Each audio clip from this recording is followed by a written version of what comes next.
¿Qué tal? Buenos días. Adelante, adelante, por favor. Bien, pues vamos a comenzar este estudio. Vamos a comenzar poniéndonos en manos de Dios para que sea su Espíritu Santo quien guíe este estudio y ponga las palabras precisas en mi boca y apreste y aliente a nuestros corazones. Gracias, Padre, te damos en este día por la oportunidad que nos diste de poder nacer nuevamente, de poder abrir nuestros ojos, y queremos aprovechar este momento para darte la gloria únicamente a ti. También, Padre, te damos gracias por el Zoom, este medio que tenemos para poder comunicarnos y poder proclamar tu palabra. Así también te damos gracias por este hotel que nos facilita el poder reunirnos y poder cumplir el que donde dos o más personas están reunidas en tu nombre, ahí estás tú. Gracias, Padre, por estar con nosotros. Gracias por tu misericordia, por tu salvación. Todo esto te damos gracias y te lo pedimos en el nombre precioso de tu Hijo Jesús. Amén. Bien, pues vamos a comenzar este estudio que lleva por nombre Soy de Cristo. Y es así, en pregunta, como comenzamos. Es una especie de retórica que cada uno de ustedes va a tener que analizar y poder contestar si es que realmente cada uno de nosotros somos de Cristo. Para esto, les voy a pedir que me acompañen yendo a Primera de Corintios, capítulo 1, versículos 12 y 13.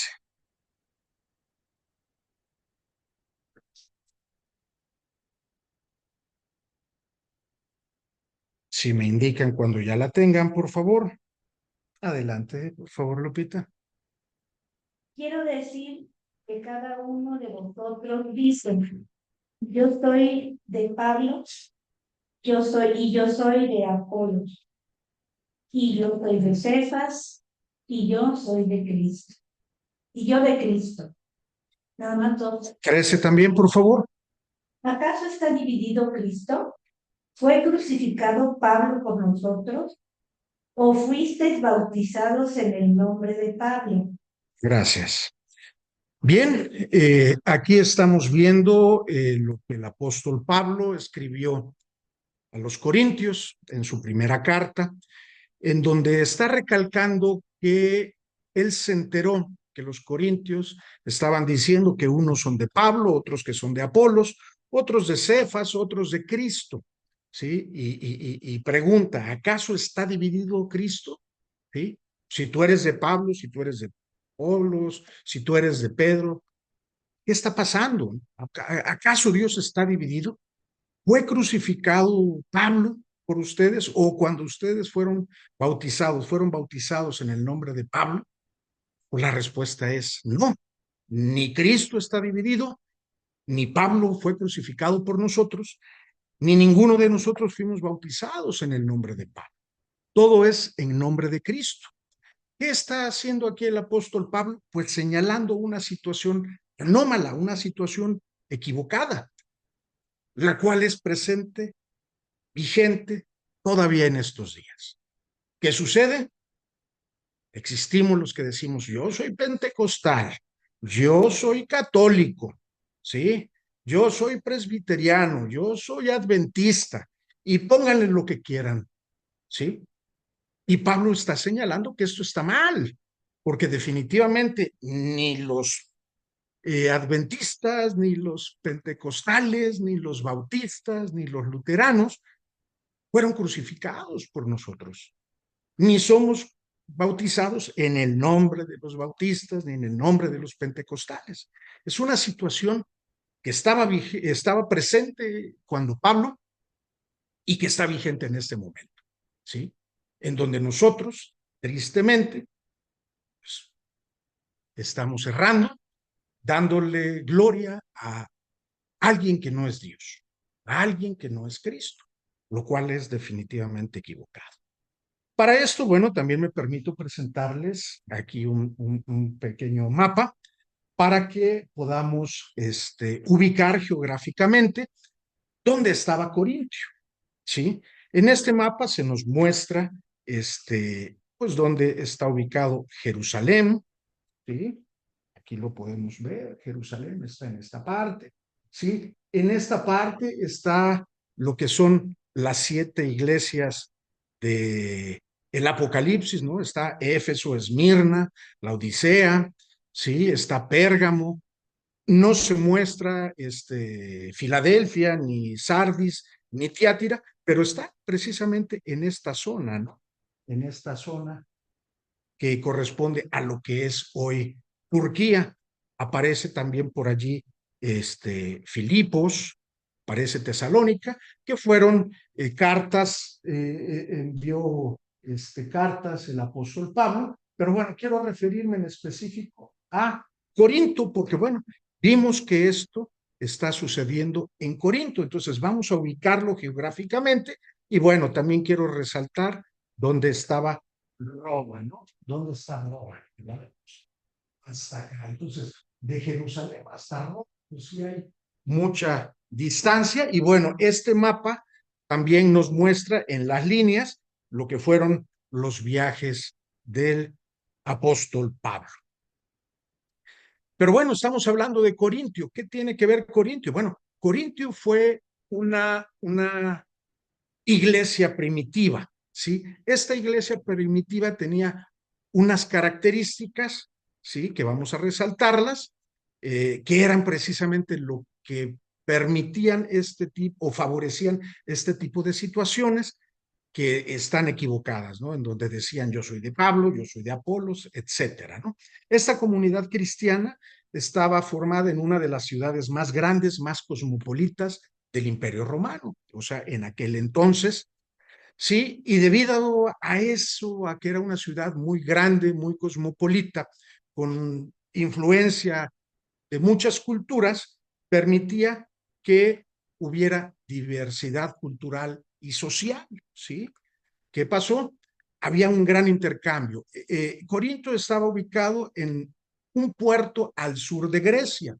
Entonces, era un lugar de mucho comercio en donde pues llegaban obviamente judíos, griegos, romanos y de muchas otras culturas. Entonces, al estar en un puerto marítimo donde se comercializaba muchos productos, no nada más era esto, sino también la parte cultural, ¿sí? Y en ese sentido, bueno, pues había muchas personas de diferentes grupos étnicos y a su vez de diferentes grupos religiosos, ¿sí?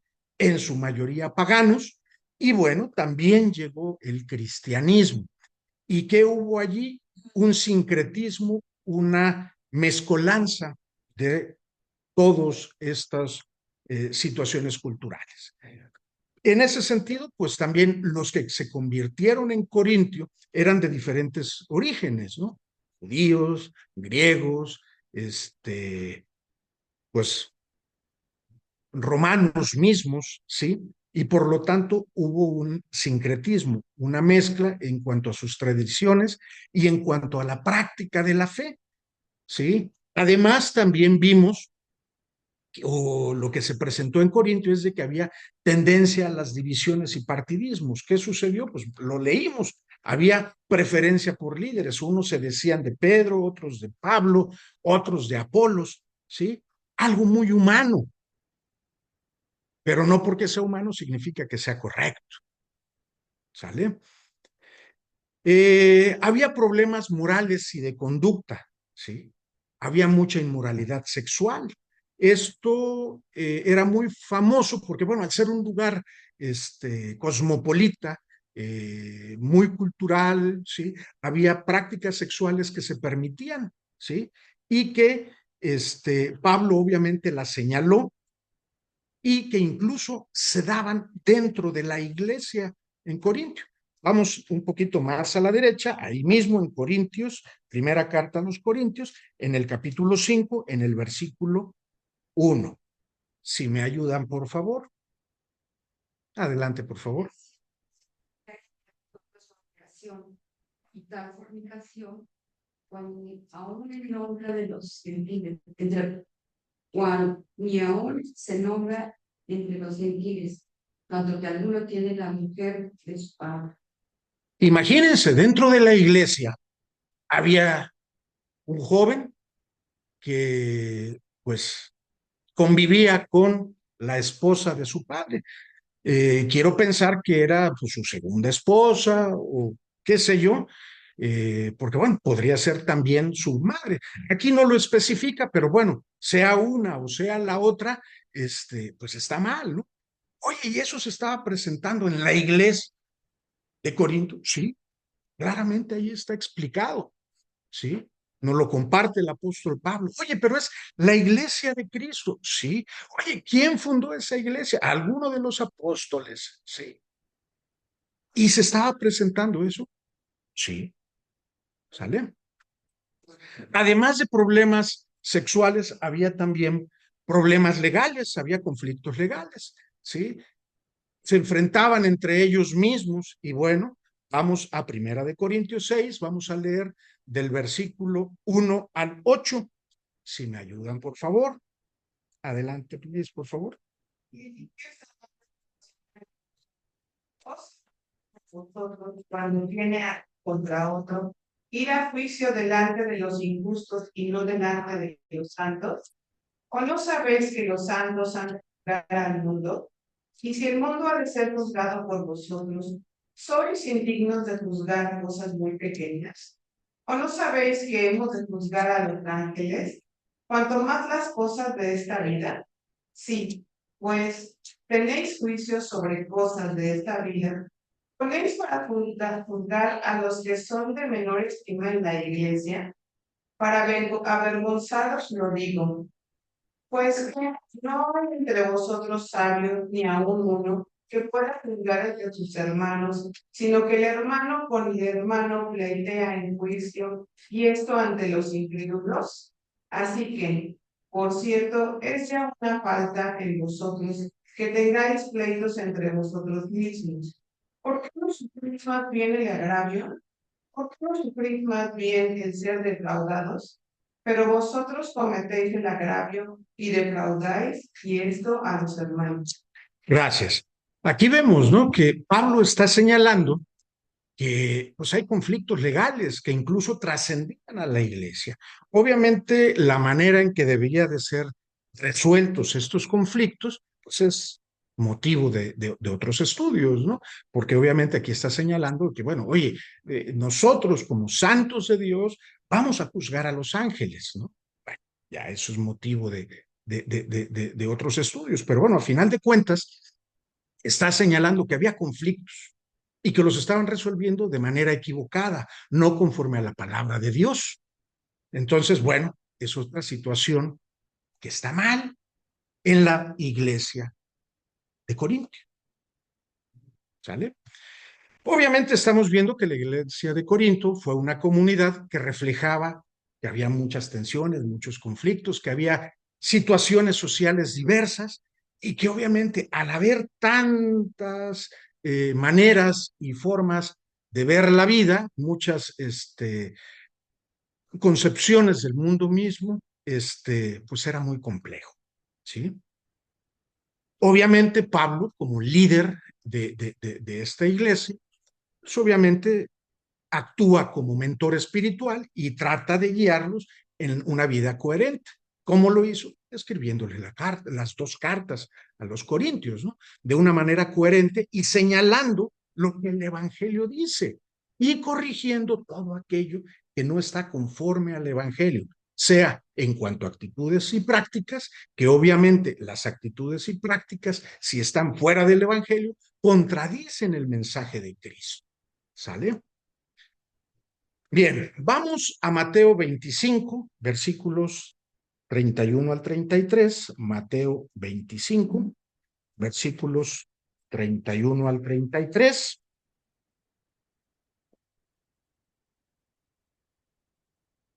Adelante, Gesa, por favor.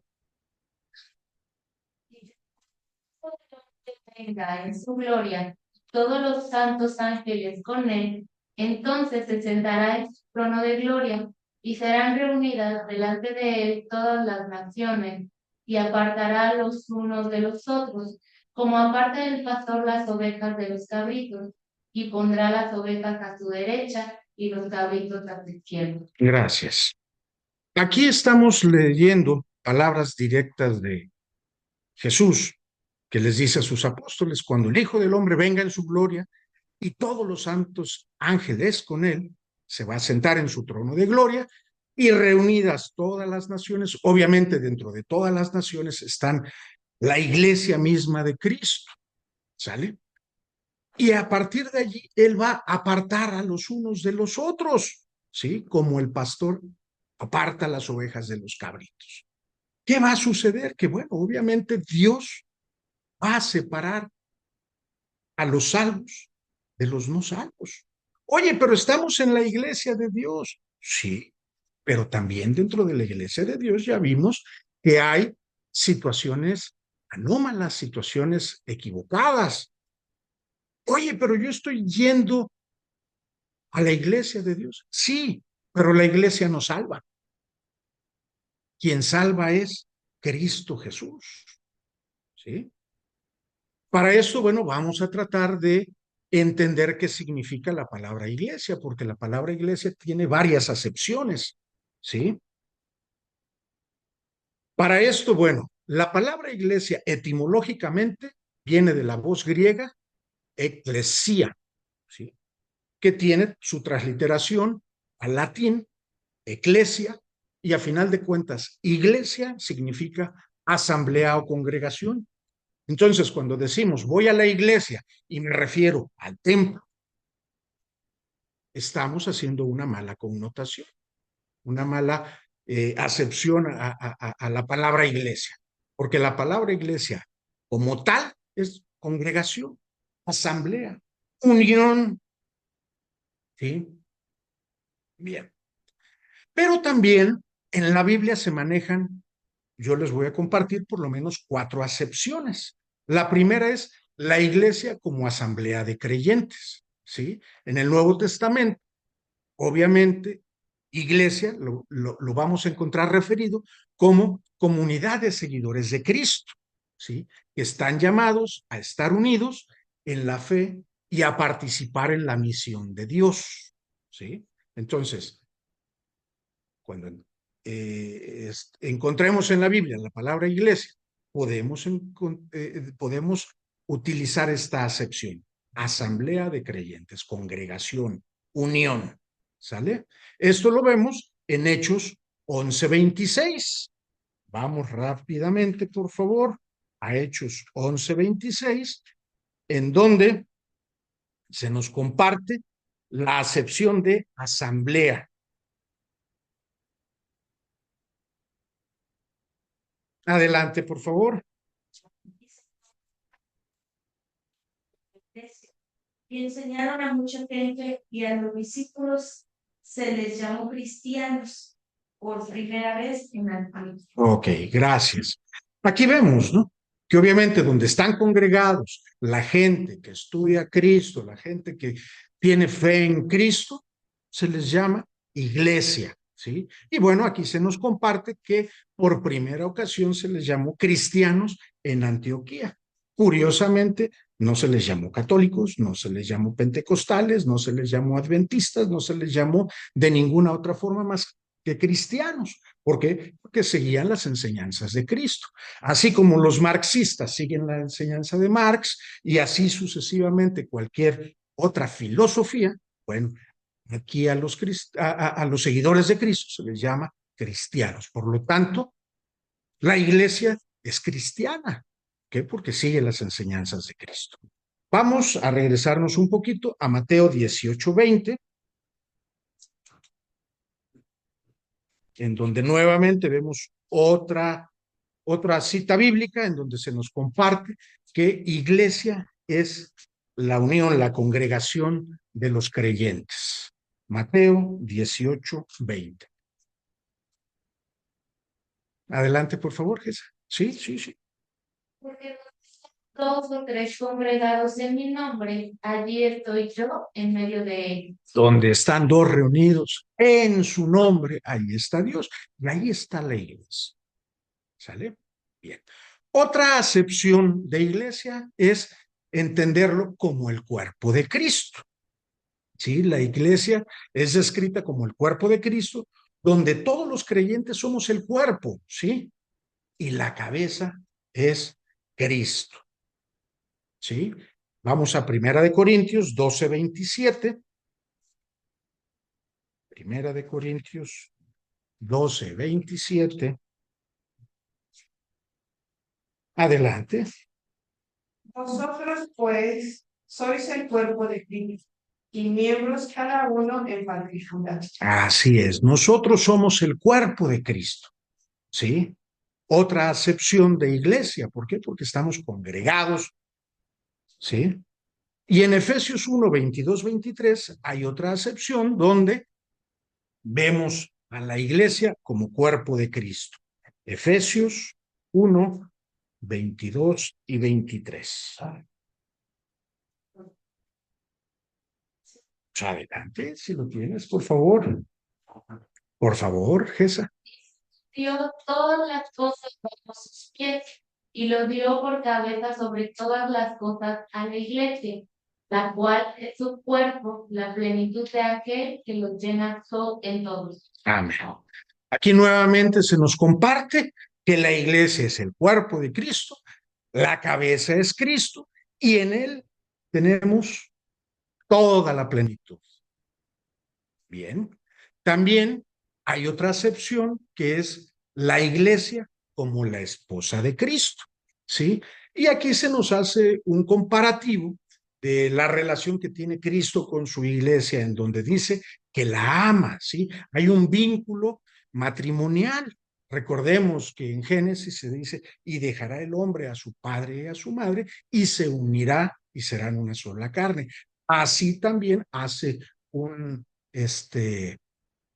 un símil en donde Cristo dejó todo, incluso no se quedó con el que Él es Dios, sino que se despojó para poderse unir a la iglesia y tener ese vínculo matrimonial, donde Cristo es el esposo que ama y cuida de su iglesia como todo buen marido, y la iglesia es su esposa, llamada a la fidelidad y al amor. Esto lo leemos en Efesios 5, del 25 al 27. Si me acompañan, por favor, en donde aquí Pablo está dándole instrucciones a la iglesia en Éfeso. Por favor, Lupita. Por favor. Maridos, amad a vuestras mujeres, así como Cristo amó a la iglesia y se entregó a sí mismo por ella, para santificarla, habiéndola purificado en lavamiento del agua por la palabra, a fin de presentársela a sí mismo una iglesia gloriosa, que no tuviese mancha ni arruga ni cosa semejante, sino que fuese santa y sin mancha. Amén. Aquí estamos viendo cómo la iglesia es el cuerpo de Cristo. A final de cuentas, mismo Cristo se entrega a sí mismo por la iglesia, ¿sí? Para santificarla, para tenerla sin mancha, presentársela a sí mismo sin mancha.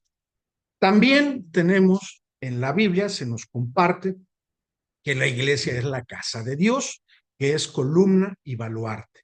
Eso lo podemos leer en Primera de Timoteo 3:15. Si me acompañan, por favor, Primera de Timoteo 3:15.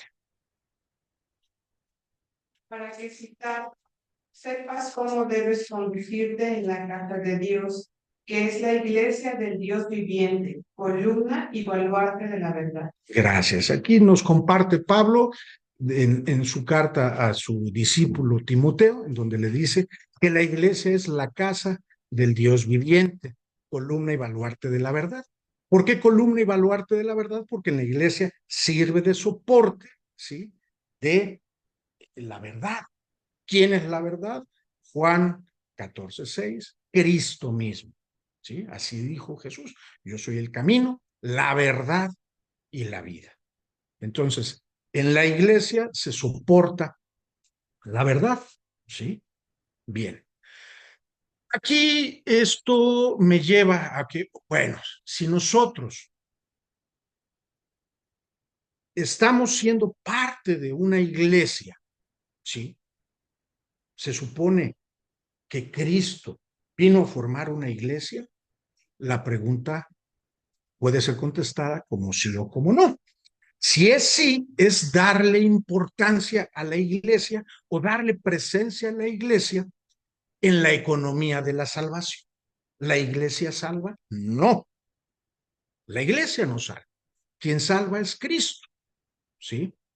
Pero la iglesia es importante porque a final de cuentas es columna y baluarte, ¿sí? En la Biblia misma, el apóstol Pablo nos invita a congregarnos. Iglesia, congregación, ¿sí? Entonces, los verdaderos hijos de Dios se congregan, se reúnen alrededor de ¿qué? De la palabra, alrededor de Cristo, ¿sí? Bueno, entonces, si Cristo no vino a formar una iglesia, aunque sí la formó, ¿sí? No vino exclusivamente a formar la iglesia, sí la formó como un mecanismo para congregarnos. Pero, ¿qué vino Cristo? Bueno, primeramente, a buscar y salvar lo que se había perdido. Eso lo leemos en Lucas 19:10. Vamos rápidamente. Lucas 19:10. Y en Lucas 19:10 leemos, porque el Hijo del Hombre vino a buscar y a salvar lo que se había perdido. Leemos en Juan 3:16, que ahí se nos comparte que Jesús vino a redimir del pecado y a ofrecer salvación. ¿Sí? En Juan 3:16 ya espero que todos lo tengamos bien presente, porque de tal manera amó Dios al mundo que mandó a su Hijo ungénito para que todo aquel que en él cree no se pierda, mas tenga vida eterna. O sea, él vino a redimirnos, ¿sí? Del pecado y a ofrecernos salvación. ¿Por qué ofrecernos? Porque, bueno, está ahí la condicionante para que todo aquel que en él cree, o sea, los que creemos, tomamos ese ofrecimiento. Los que rechazan a Jesús, simplemente, aunque se les ofreció la salvación, la rechazaron. ¿Sí? En Juan 1:18 se nos comparte que Jesús vino a revelar el carácter de Dios. Rápidamente leo Juan 1:18, que dice: a Dios nadie le vio jamás. El ungénito Hijo que está en el seno del Padre, Él ha dado a conocer. Entonces, aquí estamos leyendo cómo el apóstol Juan nos comparte que en Jesús se nos comparte, se nos da a conocer el carácter de Dios. ¿Qué es Dios? Así como fue Jesús, sí es Dios. ¿Sí? Vemos en Primera de Timoteo 2:5 que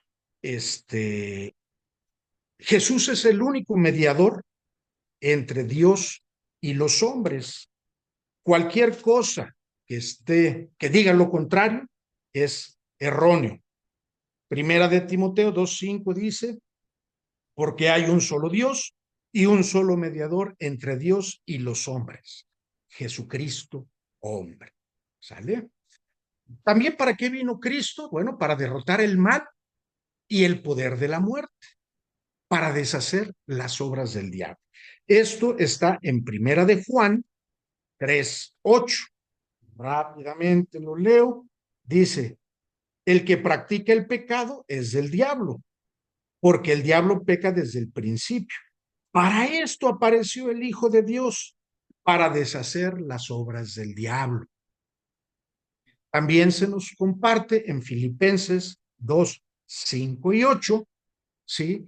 Que Jesús vino a demostrarnos obediencia, vida y amor. Filipenses 2:5 al 8 dice, Haya pues en vosotros este sentir que hubo también en Cristo Jesús, el cual, siendo en forma de Dios, no estimó el ser igual a Dios como cosa a que aferrarse, sino que se despojó a sí mismo, tomando forma de siervo, hecho semejante a los hombres, y estando en la condición de hombre, se humilló a sí mismo, haciéndose obediente hasta la muerte, y muerte de cruz. Entonces, podemos buscar a lo largo de la Biblia, desde el Génesis hasta el Apocalipsis, y en ninguna parte, en ningún versículo bíblico, vamos a encontrar que en la iglesia haya salvación. ¿Sí? Entonces, sí tenemos que hacer esa distinción, esa separación. ¿Sí? Ahora, Cristo fundó su iglesia. Sí, los hombres han formado religiones. Ahora, ¿por qué religiones? Bueno, vamos a analizar lo que significa la palabra religión. La palabra religión proviene del latín religio o religionis, ¿sí? Que procede de un verbo que es religare. ¿Qué significa el prefijo re? Repetición, ¿sí? Volver a ser, segunda oportunidad. Y del vocablo ligare, lo que significa ligar o amarrar. Entonces, ¿qué significa la palabra religión? Tratar de volver a unirse, ¿sí? Entonces, las mismas religiones están reconociendo que estamos separados de Cristo y tratan de unirnos nuevamente a Él. Y para eso, bueno, nos ofrecen un sistema de creencias, costumbres y símbolos establecidos, tratando de unirnos nuevamente a la divinidad, a Dios. Muy buena intención, pero en la Biblia no lo encontramos, porque ahí en ninguna parte vamos a encontrar, porque de tal manera amó Dios al mundo que creó a los pentecostales. No, o que creó a los, o mandó a los adventistas, o mandó a... No, mandó a su hijo unigénito, ¿sale? Entonces, ¿las religiones son malas? No, tienen muy buena intención. El problema es de que, por muy bien intencionadas que estén, están bien intencionadas, pero bien equivocadas, porque tratan de poner creencias y costumbres que le quitan a Jesús el motivo por el cual vino, ¿sí? Las religiones son doctrinas constituidas primeramente por hombres, ¿sí? Y nos trata de dar principios, buenos principios. Ahora, ¿son malos esos principios? No, son buenos. Oye, nos dan creencias y prácticas, pero eso no nos lleva a la salvación, ¿sí? Nos dan cuestiones de existencialismo, cuestiones de moral y cuestiones espirituales, pero no lo llegan a alcanzar. ¿Por qué? Porque no están basadas en la verdad. La verdad es Jesús, ¿sale?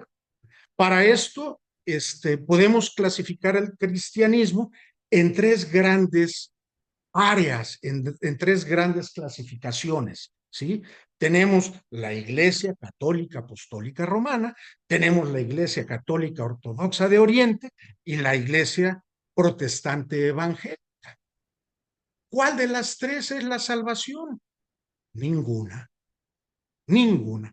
Oigan, ¿y por qué los presento así en tres círculos excéntricos? Porque tienen diferentes centros, pero que están unidos en una intersección. Bueno, porque, por ejemplo, entre la Iglesia Católica Ortodoxa de Oriente, que dicho sea de paso, está bien dividida, porque hay griegos, la Iglesia Católica Ortodoxa de Oriente, que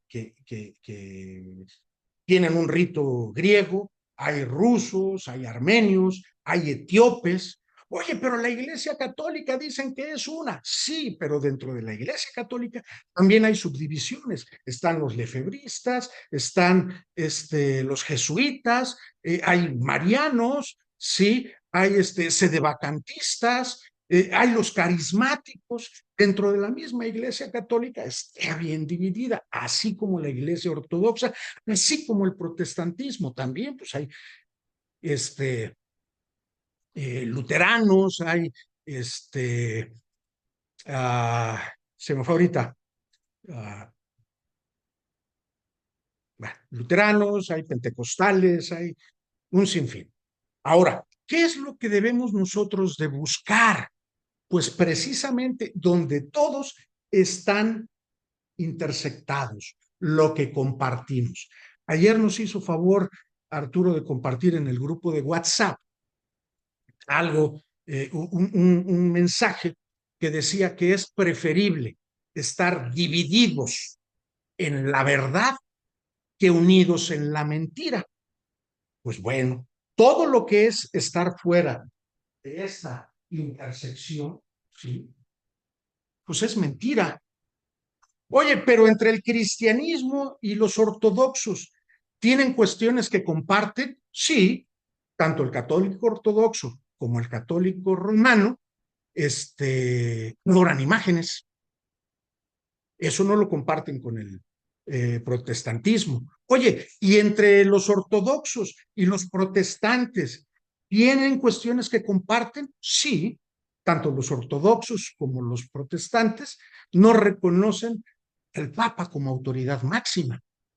Oye, y entre los católicos y los protestantes, ¿tienen cosas que comparten? Sí, por ejemplo, el don de lenguas, que no lo comparten los ortodoxos, pero sí se comparte en cierta rama del catolicismo, ¿no? Por ejemplo, los católicos carismáticos, ellos sí comparten eso. Entonces, ¿de qué se trata? De estar lo más al centro posible. ¿Qué es estar lo más al centro posible? Pues precisamente, bueno, cada una de estas iglesias nos da sentido de pertenencia, o cada una de estas tres religiones nos da sentido de pertenencia, nos permite sentirnos integrados y nos ofrecen un destino, ¿sale? Y para esto se basan en la Biblia, en un magisterio y en tradiciones, ¿sale? Ahora, donde están bien intersectadas las tres ramas del cristianismo es en la infalibilidad de la Biblia. Oye, pero los ortodoxos tienen Biblia de 79 o de 81 libros, ¿sí? Oye, y los católicos tienen 73 libros. Oye, y los protestantes tenemos 66. Bueno, pues vamos a enfocarnos a lo que nosotros tenemos en común, ¿sale? Vamos a dividirnos en la mentira, pero en la verdad vamos a hacer. ¿Y qué es lo que tenemos en común con ellos? Pues llámese la rama que se llame, reconocemos la Trinidad, ¿sí? Tenemos un Dios trino, ¿sí? Creador del cielo y de la tierra. Además, también nosotros, sea lo que sea, ortodoxo, católico o protestante, reconocemos, ¿sí?, que solo Cristo salva. Ahora, en esa intersección, ¿qué es? Pues la sana doctrina, porque el católico, el ortodoxo y el protestante, ¿sí?, decimos tener la sana doctrina. ¿Y cuál es la sana doctrina? En donde precisamente nos intersectamos todos. ¿Qué es la sana doctrina? Bueno, hacer referencia a las enseñanzas que son fieles a la Biblia, ¿sí? Ahora, ¿por qué son 81 libros, 73 libros o 66? Bueno, por la parte del Antiguo Testamento, porque en el Nuevo Testamento lo compartimos igualito, todo. Ahora, ¿cuál será la verdad? Bueno, no lo que yo diga, no que digan los católicos. Vámonos a la Biblia, vámonos a Romanos, en el libro de los Romanos, en el capítulo 8, versículo 1.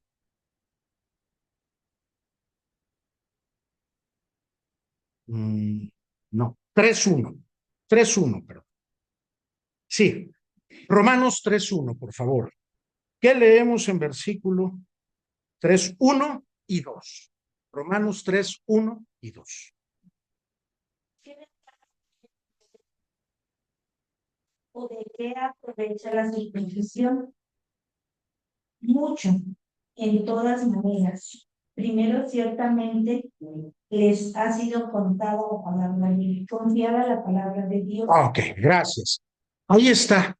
Bueno, si en el Nuevo Testamento no tenemos diferencia y tenemos diferencia en el Antiguo, pues aquí Pablo nos dice cuál es el verdadero, porque él se hace la pregunta, ¿qué ventaja tiene pues el judío? ¿O qué aprovecha la circuncisión? O sea, ¿qué ventaja tiene el ser judío? Y él mismo contesta, mucho, en todas maneras, dice, primero ciertamente que les ha sido confiada la palabra de Dios. Oye, ¿cuál es el canon bíblico del Antiguo Testamento? El canon hebreo. ¿Y cuál es el canon hebreo? Los 66 libros. O sea, el que nosotros tenemos. Bien, ahora, el concepto de sana doctrina se enfoca en la pureza y la verdad de la enseñanza cristiana. La pureza y la verdad de la enseñanza cristiana se muestra en las escrituras, ¿sí? Y por lo tanto, vamos a alejarnos de enseñanzas falsas o distorsionadas. Oye, ¿el magisterio y la tradición es malo? No, siempre y cuando al pasarlo a la luz de la Biblia, la tradición y el magisterio, ¿sí? Deben de estar de acuerdo a lo que dice la Biblia. Oye, que vamos a sacar a fulanito de tal en procesión. Oye, ¿en la Biblia en qué parte? No, pues entonces esa es una mala tradición. Oye, que te enseñan que hay corredentores. Bueno, en la Biblia no hay corredentores, no se enseña eso. El magisterio no es malo, es bueno. Las tradiciones no son malas, son buenas, siempre y cuando estén pegadas a la Biblia. Y eso es precisamente en donde estamos intersectados todos los cristianos, ¿sí? La sana doctrina se asocia con lo siguiente, con la enseñanza bíblica. Bueno, ya vimos que la Biblia que se debe de enseñar es la de 66 libros. Cuestión de rectitud moral y espiritual. Oye, pues ninguna de las religiones enseña mata, adultera, roba, ¿sí? Pero esto no es porque la religión en sí misma te lo enseñe, no, es porque la Biblia enseña que no matarás, que no desearás a la mujer de tu prójimo, etcétera, ¿sí? Además de esto también, la sana doctrina enseña que hay una verdad y debemos de rechazar las herejías, ¿sí? Por lo tanto, debemos de buscar preservar la fe contra falsas doctrinas, como cuáles les comenté en estudio anterior de 16 herejías, pero como de esas hay más, ¿sí? En donde no reconocen a Cristo como Dios, o algunos que lo ven a Cristo como un fantasma etcétera, ¿no? Entonces, debemos de apegarnos a la sana doctrina, ¿sí? Vamos a ver en Primera de Timoteo 6:3 que Pablo precisamente está alertando y alentando a Timoteo a seguir la sana doctrina, ¿sí? Primera de Timoteo 6:3. Si me ayudan, por favor. Y no se conforman a las palabras de nuestro Señor Jesucristo y a la doctrina que es conforme a la verdad. Ok.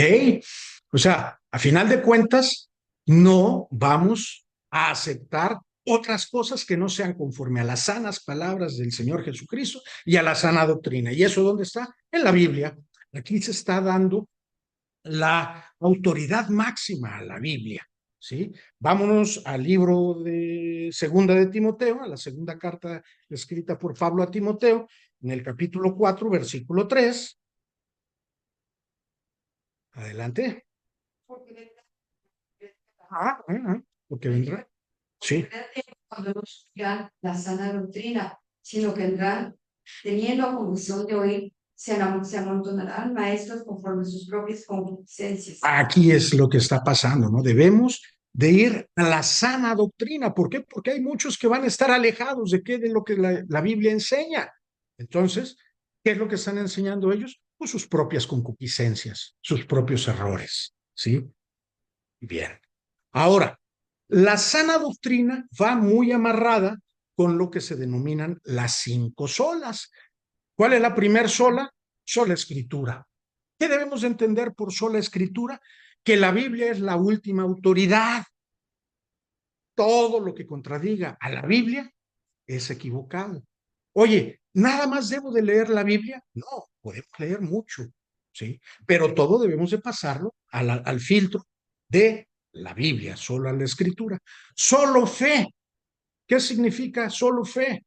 Que la salvación se recibe únicamente a través de la fe en Jesucristo. Oye, que si te pones tal medallita, que si te pones tal, que si pagas esto, que no, solo la fe en Cristo es lo que nos salva. Solo gracia.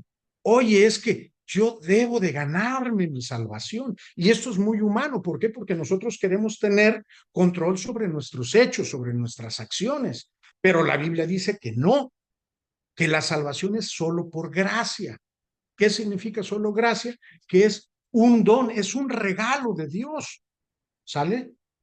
Si la salvación tuviéramos que ganarla, no sería un regalo, sería un premio. ¿Sí? Y Dios no vino a premiarnos, vino a regalarnos. Nos hizo, ¿por qué? Porque Él quiso.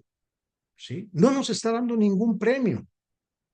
Está también dentro de las 5 solas, solo Cristo. Ya lo leímos en el libro de Timoteo, que Jesucristo es el único mediador entre Dios y la humanidad. No hay otro nombre dado a los hombres, ¿sí?, en que podamos ser salvos. Y solo la gloria a Dios. No debemos de darle la gloria a nadie más. ¿Sale? Todo creyente, todo cristiano debe de darle la gloria solo a Dios. Darle la gloria a otro es compartir la gloria de Dios. Y Dios no comparte su gloria. Esas son las 5 solas. Bueno, ¿las 5 solas tienen sustento bíblico? Sí. Sola escritura en 2 de Timoteo 3, 16 y 17, donde dice toda la escritura, no dice toda la tradición, no dice todo el magisterio, ¿sí?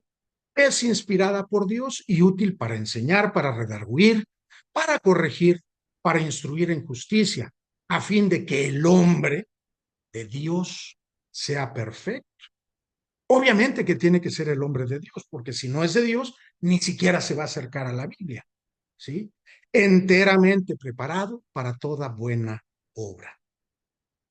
Solo fe está escrito o tiene sustento en la Biblia, sí, en Romanos 3:28. Concluimos, pues, que el hombre es justificado por la fe sin las obras de la ley. Esto también lo tenemos en Efesios 2, 8 y 9, ¿no? Sois salvos por medio de, por gracia sois salvos por medio de la fe. Y esto no por obras para que nadie se gloríe. Solo gracia, aquí también lo vemos, ¿no? En Efesios 2, 8, 9, porque por gracia sois salvos por medio de la fe, y esto no de vosotros, pues es don de Dios, no por obras para que nadie se gloríe. Oye, ¿y solo Cristo? Sí, lo tenemos en Hechos 4:12, y en ningún otro hay salvación, porque no hay otro nombre bajo el cielo dado a los hombres en que podamos ser salvos. Solo la gloria a Dios. 1 Corintios 10:31. Si pues coméis o bebéis o hacéis otra cosa, hacedlo todo para la gloria de Dios. Oye, ¿qué estás haciendo en tu vida? Pues todo lo que hagas, hazlo para la gloria de Dios. ¿Qué significa? Que si tú eres maestro, sé el mejor maestro, dándole la gloria a Dios. Porque al rato llegan y te dicen, ¡ay, qué bueno! Perdemos el piso. Nos vanagloriamos. Oye, tú eres abogado y has ganado todos tus juicios. sí, vas a perder alguno, sí, indudablemente. Oye, tú eres futbolista, oye, tú eres arquitecto, lo que seas, hacerlo siempre dando la gloria a Dios, porque Él es el que te provee, Él es el que por su amor y su misericordia te llenó de esos dones. Hazlo de la mejor manera, dándole la gloria a Dios, porque si tú le robas la gloria a Dios, estás incurriendo en situaciones no bíblicas. ¿Sale? Ahora, vamos a Mateo 23, versículos del 1 al 3. ¿Qué leemos en Mateo 23, versículos del 1 al 3? Si me ayudan, por favor, adelante.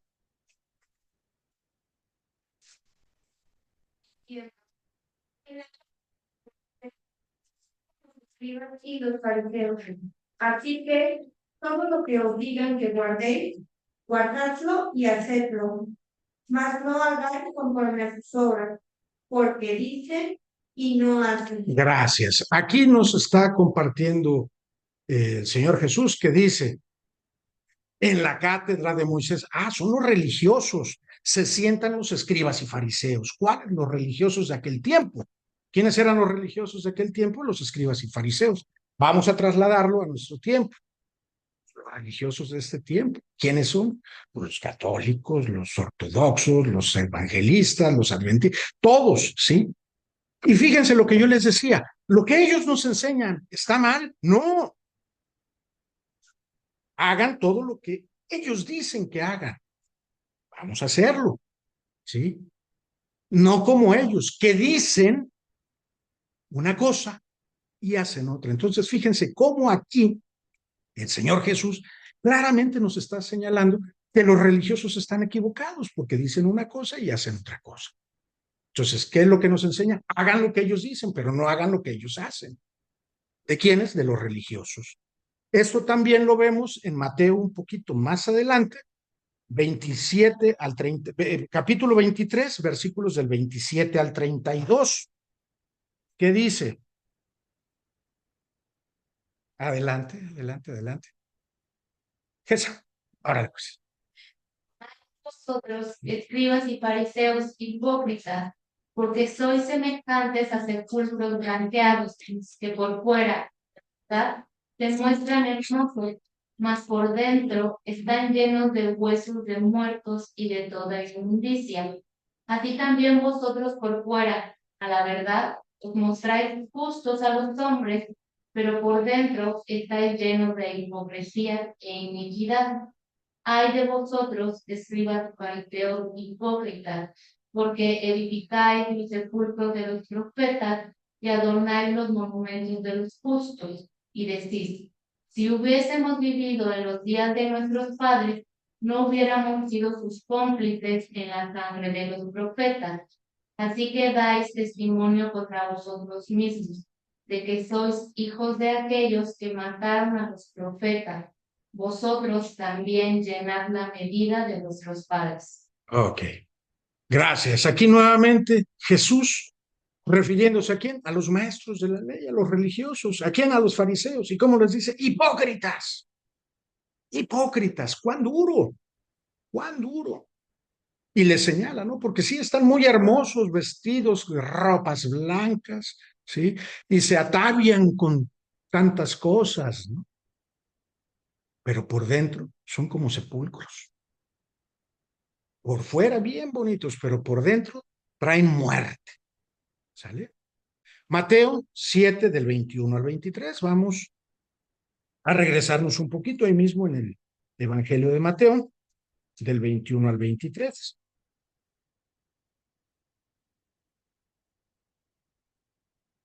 Adelante, adelante. ¿Quién lo tiene? Adelante. Okay. Sino el que hace la voluntad de mi Padre que está en los cielos. Muchos me dirán en aquel día, Señor, Señor, ¿no profetizamos en tu nombre, y en tu nombre echamos fuera demonios, y en tu nombre hicimos muchos milagros? Y entonces les declararé, nunca os conocí, apartados de mí, hacedor de maldad. Gracias. Aquí lo vemos nuevamente, palabras directas de Jesús. No todo el que me dice Señor, Señor ¿A quiénes está señalando? Pues a los religiosos. Señor, en tu nombre echamos fuera demonios, en tu nombre profetizamos, hicimos milagros. Pues sí, estaban apegados a su religión, no a Cristo. ¿Cuál es la palabra que va a dar Cristo?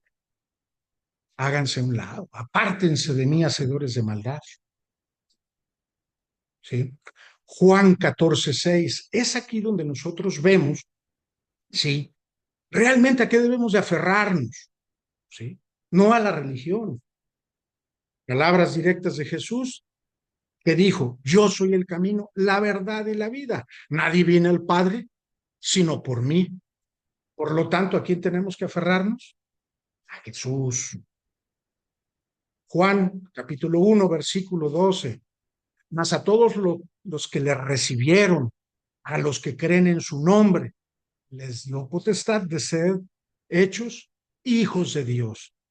¿Quiénes somos hijos de Dios? Los que lo recibimos, los que creemos en su nombre, los que sabemos que solo Cristo salva, que en Jesús está la plenitud, que no hay otro nombre dado a los hombres en este mundo. ¿Sí? Gálatas 4, versículos del 8 al 9. Este sí les voy a pedir que lo leamos, por favor. Gálatas 4, versículos del 8 al 9. Gálatas, adelante. Ciertamente, no conociendo a Dios, servíais a los que por naturaleza no son Dios, mas ahora, conociendo a Dios, o más bien siendo conocidos por Dios, ¿cómo es que os volvéis de nuevo a los débiles y pobres rudimentos a los cuales os queréis volver a esclavizar? Aquí Pablo le dice a la iglesia en Galacia, ciertamente en otro tiempo, ok, no conocían a Dios, por lo tanto servían pues a lo que su naturaleza les permitía o les daba a entender, ¿sí? Situaciones que no son dioses. Bueno, pero ahora ya conocen a Dios. Fuera, más bien, Dios los conoce. Eso es lo importante, no que nosotros conozcamos a Dios, porque nosotros, si nada más conocemos a Dios, nos vamos a acercar y Señor, Señor, en tu nombre, apártense de mí, hacedores del mal. Lo que debe de ser nuestro anhelo es que nosotros seamos conocidos por Dios. En algún estudio anterior les compartía, ¿no? Sí, vamos ahorita a Palacio de Gobierno.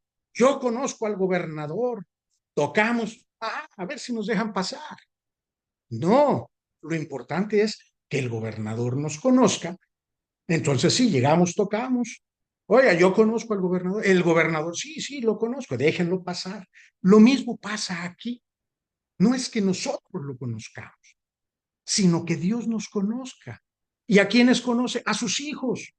¿Y a quiénes les dio potestad de ser hijos? A los que en él creyeron. ¿Sí? Apocalipsis 3:20, este también es un versículo que creo que debemos de tener muy presente. He aquí yo estoy a la puerta y llamo. Si alguno oye mi voz y abre la puerta, entraré a él y cenaré con él y él conmigo. ¿Qué está pasando? El que estén sentados en este momento, que estén viendo la predicación, no es otra cosa más que un llamamiento de Jesús. Él está tocando a la puerta de tu corazón. Él quiere que tú le abras. Ahora, el corazón no tiene llave. El corazón se tiene que abrir por dentro. ¿Quién tiene que abrir? Nosotros mismos. ¿Sí? Nosotros debemos de aceptarlo. Debemos de reconocerlo. Que sea nuestro Señor y nuestro Salvador. Permitamos que Él entre, que Él nos transforme. A final de cuentas leemos en Juan 3 cuando Jesús habla con Nicodemo. ¿Qué le dice? Tenemos que renacer de nuevo, ¿sí? Estoy seguro que si en este momento vamos a alguna cárcel, les preguntamos a los internos, oye, ¿tú fuiste bautizado? Sí, y nos va a decir por qué iglesia fue bautizado. El bautizo lo salvó, el bautizo lo cambió. ¿Lo hizo renacer de nuevo? No, tristemente no. ¿Por qué? Porque las religiones es lo que hacen, enseñan cosas apartadas. Pero ¿qué tal cuando nosotros somos testimonio? El borracho deja de ser borracho, el mentiroso deja de ser mentiroso. ¿Por qué? Porque hay una transformación real. ¿Por qué? Porque Dios tocó en nuestro corazón, abrimos, Él entró y el Espíritu Santo labora, el Espíritu Santo trabaja en nosotros, transformándonos, renaciendo de nuevo. Por eso Pablo dice, aquí las cosas viejas pasaron, todas son hechas nuevas. Colosenses 2:10, y vosotros estáis completos. ¿En quién? ¿En la religión? No, en Él, que es la cabeza de todo principado y potestad. ¿Qué es lo que sucede? El bebito ya camina. No, tiene que irse desarrollando, tiene que ir creciendo. Y vamos a ir dándonos cuenta cómo físicamente va creciendo. Primero empieza a gatear, luego a caminar, luego corre, camina, corre.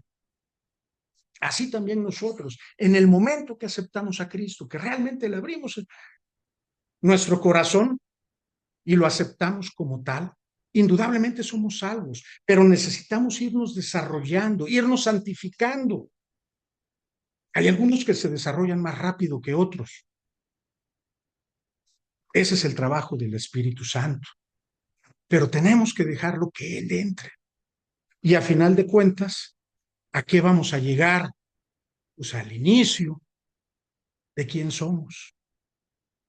De Pablo, de Apolos, de Pedro. ¿De quién eres? De Cristo. Ese debe de ser nuestro anhelo. Y a final de cuentas, cada uno de nosotros debe de dar frutos de arrepentimiento, frutos de nuestro real cambio. Insisto, si yo era esto, ahora soy esto es lo contrario. ¿La religión nos va a salvar? ¿Venir aquí nos va a salvar? No. El día del juicio vamos a estar muy sorprendidos de que muchos que creíamos salvos no van a estar. Y muchos que no creíamos salvos van a estar. ¿Por qué? Porque no es en donde te reúnas, no es donde te congregues, no es que hagas, es Cristo. Y lo único que tienes que hacer es déjate llevar. Déjate llevar, entrégale tu vida a Cristo. ¿Cuándo? Hoy es el mejor momento. No te esperes como el ladrón de la cruz, que en el último momento, cuando estaba siendo crucificado, en ese momento, nosotros no tenemos la certeza de cuándo vamos a morir. No te esperes, no te esperes, hazlo hoy. Hoy es el momento en que tú tienes que entregarle la vida a Cristo. Hoy es donde tú debes de cambiar, cuando debes de entender que solo Cristo salva. Y ya después, llenos del Espíritu Santo, ya siendo transformados, ya creciendo como bebés espirituales, dejaremos de estar tomando leche espiritual y comeremos grandes viandas. Podremos entender de una mejor manera la Biblia, pero debemos como los niños, ¿no? Empiezan a caminar, caen y caen y caen. ¿Y qué pasó con los papás? Llegaban y los levantaban. Así Cristo nos va a estar levantando cada vez que caigamos. Hasta que ya caminemos y así sucesivamente lleguemos como el apóstol Pablo a decir, he concluido esta carrera. ¿Y todo para qué? ¿Para gloria de Pablo? No, para gloria de Dios. Bien, pues este es el estudio para ustedes y